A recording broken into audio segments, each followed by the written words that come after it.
M&J Video Games and Collectibles. Sport and non-sport cards, wrestling items, autographed items. We buy, sell, and trade. M&J Video Games and Collectibles, located at 1049 Queen Street, Southington, Connecticut. Call us at 1-860-479-9223 or 860-93-GAMES. M&J Video Games and Collectibles. The other night, Cameron wanted to see Oliver Stone's The Doors. She's never seen it, right? So I went looking for it. Oh, good luck, buddy. Hey, you know where it is? You know where it is, though? Where is it? It's on Netflix. Oh, well, because I was actually going to watch it, but, every movie I pick, my wife goes, I hate that movie. Right. I hate that movie. No matter what I pick. Oh, how many times are you going to watch that movie? Right. So, like, when the Iron Claw comes on, I purposely put it on every time. She's like, then you pick ones you figure you can't go wrong on. You want to see Rocky? Sucks! Jaws. Fucking underwater movies are stupid. Star Wars. Yeah, perfect for you. A space cadet. Yeah, you can't really win. Listen, last week we brought up the question of Bully Ray's sexuality. Do you remember that? You did. I didn't. Well, I actually didn't. It was from someone from the chat brought it up, right? But I got to laugh, Jimmy. I was listening to Busted Open the other day, and actually it was Thursday, so it was Wednesday night. He does what do you call it? AEW Dynamite recap, I think, right? And he just kept talking about how he has a super hot smoking girlfriend, and I'm like, oh, poor Bully. We got to him. Yeah, we did. Got to him. We did. Yeah, but does Bully know that the fat chicks you hung out with in high school do not apply to super hot? No, well, he doesn't get it at all, man. Wow, he doesn't get it at all. Let me ask you this, and this is again on a more serious level, right? We spoke about Bully Ray. Yeah. This is the perfect, we were talking about agendas and everything, people, right? So yeah. So Russo, who we're hoping to have on the show, on his show, he was complaining about. We spoke about Denise Salcedo. Remember her, the podcaster? She's pretty popular. Yeah, and she's on Fightful, and here's a great picture of her too. Like now she's a sex kitten, I guess. It's like okay. Wow, hi, I'm a podcaster. Hi, I'm a podcaster. I'm tuning into Sanford and Son reruns while she's on, but go ahead. Dude, whatever. But no, seriously, it's like, come on now. Yeah. It's like, dude, I purposely. Wait a minute, hold on. That's the sexy podcaster? Dude, I got to be honest with you. Like, if that's your sexiest picture, stick to podcasting. Well, maybe at least try black and white. Yeah, that's not a bad idea. She'd probably look much better in black. Probably, and white, sure. But anyway, Russo has been complaining about her a lot because he's like, he doesn't understand. It's like fans watching a fan talk about wrestling. It's not someone from the business. And we already spoke about how Bully Ray treats fans about his little ordeal there. So then I start thinking to self, Bully Ray's on Busted Open, right? Yeah. And Salcedo is on Busted Open. Right. Why isn't Bully Ray quitting Busted Open? Because they have a fan on there. A fan that's doing a show. Hypocrisy. Like that's what I'm saying. What's the deal? Where's the hypocrisy? What's the deal there, bro? Well, explain that to me, Jimmy. Give it to me. Thou cannot serve both God and money, and apparently money is a lot stronger in some people's universes. So there you go. What is there to say? So what you're trying to say is his high moral ground that the boys, the wrestlers are here, and the fans are here. When it comes to money or balls, because he claims he has a lot of balls, right? Yeah. When it comes to money or balls, it doesn't fall into place because he wants to get paid. Right. Well, he's still putting himself over against guys that he shouldn't in wrestling promotions. He's very consistent in his selfishness, Mike. He's very consistent. What he's also very consistent is denying his selfishness and then calling out the people who put the money in his pocket, like fans. Look, there's a lot of positive things I like about Vince Russo's career, and there's a lot of negative things. And I find it even more ironic that Vince is saying that, it's just fans watching fans. Once upon a time, there was a super fan who suddenly appeared on WWE programming. And I thought to myself, who's this guy? And that super fan which was how he was first kind of introduced to us, being very critical about Vince's product on air and everything like that, became the guy who had a hand in the Attitude Era, and he had an important hand. I know we like to take shots at him, but those shots are usually well earned. We're usually feeding off of whatever ridiculous thing he said at the given moment, which we're all capable of doing. But as far as that goes, I think that Vince Russo has even less right than Bubba Ray. Neither of them have a right, but Bubba Ray, to his defense, like he says, hey, I took the bumps. I was in the locker rooms. Yeah, we got all of that, Bubba. But in Vince's case, what do you have? What do you mean you have a problem with fans talking to fans? You were the first super fan. What are you talking about? There wouldn't be probably any of this without the introduction of Vince Russo, the character, way, way back before he became known as Vince Russo, the writer, the collaborator, and all that other stuff. So come on, Vince. Remember where you came from. You made a great, great living out of it, bro. That's really well said, Jimmy. I got to give you kudos for that whole Yeah, well, statement there. I don't start drinking till after 11. We get off the air. You know? No, but dude, you know what?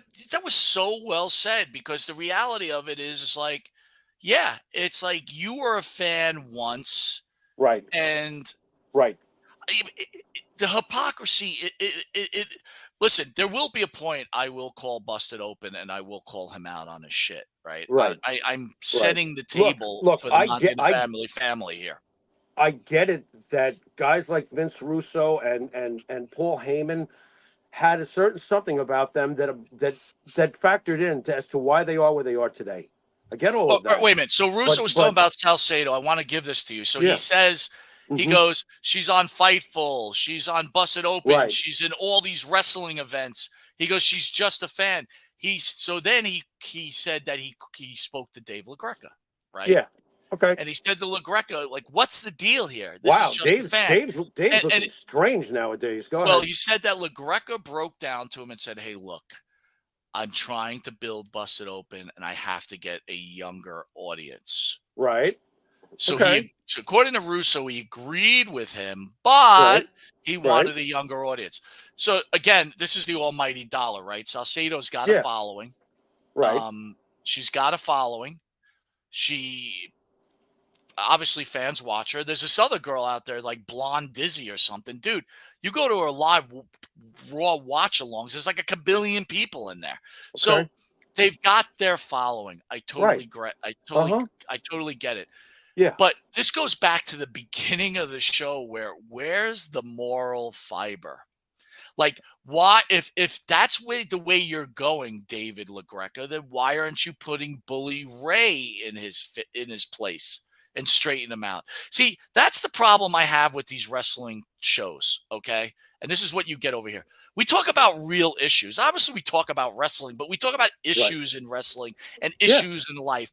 And it's like, there's no fucking moral fiber. I mean, Russo said, you won't catch me calling a Giant game. You know why? Because I wasn't a player. You know, and it's like, that's silly. And I'm, well, whatever the case is, my point is this better than thou attitude. If you're going to draw lines like that, I'm a black and white person, right? I'm not, there's no gray in my life. If you're saying it's supposed to be this way, then you shouldn't comment on anything but wrestling. You shouldn't comment. Look, Vince Russo, right? Don't ever talk about the Beatles again, because you know nothing about music. You never played an instrument. You have no fucking opinion about anything. Bully Ray, stick to wrestling and selling cars, because they're the two things that you fucking did. And maybe getting dumped by that hot smoking chick that dumped your ass. I think the most important point is we all have the right to talk about what we want, because it's called an opinion. The holier than thou thing doesn't work. You can't have it both ways. Yeah. It's really that simple.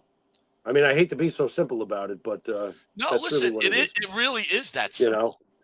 It really is that simple. I mean, look, I never liked it when Boomer Esiason would always do that with his on-air etiquette. You know, I was never a ball player. How would I know? Blah, blah, blah, blah, blah. For 50 fucking years. Eventually, what's going to happen? My God. Yeah. What's going to happen, Jimmy, is sooner or later you're going to walk across one of these guys, and they're gonna disrespect you like that.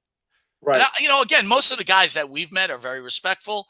They treat everybody with respect. They treat you like a man, like you treat like. Look, man, you remember? Okay, once upon a time when me and Jimmy first got into it, right?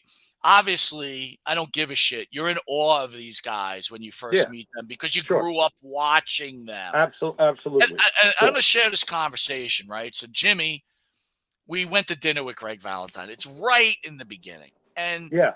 if anyone didn't know, Jimmy was a very, very big fan of Greg, huge fan Yes. of Greg. Yes. And it wasn't like Jimmy was shaking his boots. It wasn't like that. But Jimmy No. was very Oh quiet, wow. Oh right? wow. It's Greg I don't want to Valentine. say Yeah. I don't want to say in awe, but quiet and reserved because it was Greg Valentine. Right. And I'm a little bit different, right? Because I'm in an industry where you got to do a lot of talking, right? And you got to do. And I was talking to Greg about everything but wrestling, right? And Uh huh. Jimmy says to me, "Man, like you really impressed me. Like you just don't. These guys don't shake you." And I was like, "Yeah, dude. It's like they're men. They're whatever." And then I think you got onto that like right after that, very Pretty shortly. quickly. Yeah, you were like, "Yeah, Well. I Yeah. totally get it." So uh, I don't. I lost my train of thought where I really wanted to go with this. Okay, but I wanted it was basically like this. They're just men, Yeah. okay? They And are. if they're either if their thing is podcasting or radio shows or playing baseball or playing football, they're entertaining you, Right. right? They're That's it. entertaining you. That's it. Well, Imagine if Vincent Kennedy McMahon thought about fans the way Bully Ray feels about fans. right. Right. Well, I've said it 1,000 times, but my light bulb went off with the Marty incident. That's when I was done. I mean, as far as like, oh wow, it's this person, or oh wow, it's that person. I was already done with that. That's all I needed to see. We got a dose of reality real early on as to what the bad side can be. Again, Jimmy, I'm not So angry over this situation. My point is, if you're going to take this staunch stance, and when people call you, if they use some lingo, you straighten them out, or they don't know enough, just be a fan, shut the fuck up. You could ask your question and give your opinion, and then I'll degrade you. That's all well and good. Then stick right. to your plan, right? You should Well, be ripping Denise Salcedo apart well, to I'll your tell you. friend. Wait, hold on. Your friend, Mr. Paint Dry, Tommy Dreamer, who does a show with her every Saturday, and say, "You're not a real wrestler, dude. You're a fucking mark. You're a mark because you're doing a show with Denise Salcedo because she's just a fan." Now go ahead. Well, I'll tell you what. You know who else it falls on? Just the fans, and I'll tell you why. Because I don't listen to him because of his attitude towards fans. Right. Now, if more people like me did that, and word got back to Dave Lagrecca that the ratings have dropped since Bully Ray said that the fans don't count and they should just shut up and listen to him, I'm not watching a show where that's being preached to me. Fuck you. I'm done with your fucking show. But the problem is that we have a lot of mindless marks out there, and you see it every day. Funny thing, and we'll end this conversation on this point, Yeah. is a sneaky caller got in, like a Howard Stern caller, and it was the Yeah. last call, and he's like, Okay. "How come you blocked me on X, you fat fuck?" and hung up the phone. It was the last call of the show. And you know what? Bully Ray tried to play it off, and you know how good I am about this, right? Yeah. I spotted the weakness. Yeah. He cannot handle people talking shit about him. And we knew this from Right. him attacking us on Right. his show, Right. right? We knew it, but I Right. wasn't sure, right? I thought maybe it was Right. gimmick, whatever. No, he can't handle it. He Oh well. can't handle his being talked about in any kind of way but positive. Right. Right. And he makes money off the internet too. He makes a fortune off it. Who's he kidding? I know. If he really wants us all to shut up and just listen to him preach, then maybe the fans should take it upon themselves to go, no, you shut up, and I'll find someone else to listen to.